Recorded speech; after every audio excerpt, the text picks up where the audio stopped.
IELTS speaking uchun foydali vocabularylarni ko'rib chiqamiz. Speaking part 1 uchun work and studies mavzusida. Harakatda. Xo'p, bizda eng ko'p uchraydigan savol bu do you work or are you a student degan savol. Bunga qanday javob bersangiz bo'ladi?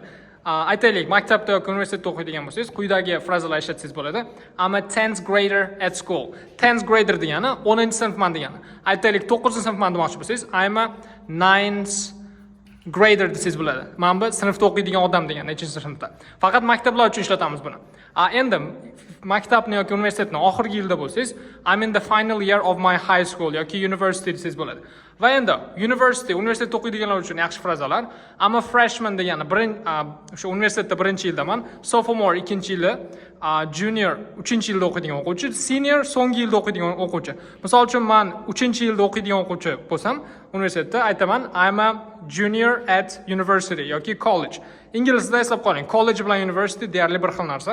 Endi aytaylik, men ishlaydigan odam bo'lsam nima deyman? Birinchi mana frazamiz bu I run my own business. Men o'zimni biznesimni yuritaman degani. Yoki I have a job as a teacher. Men o'qituvchi sifatida ishlayman, ishim bor degani. Yoki I work as a taxi driver. Men haydovchi sifatida ishlayman degani. Work as dan keyin xohlagan o'sha kasbni qo'ysangiz bo'ladi. Misol engineer desangiz bo'ladi, misol xohlagan birorta kasb. Yoki mana bu frazani ham ishlatsangiz bo'ladi. I've been working as a teacher for the last 5 years. So'nggi 5 yildan beri o'qituvchi sifatida ishlayman. Bu yerda endi siz present perfect continuous zamonini ishlatdik. Xo'p, yana foydali frazalar uchun va boshqa ma'lumotlar uchun faol o'qib qo'yinglar.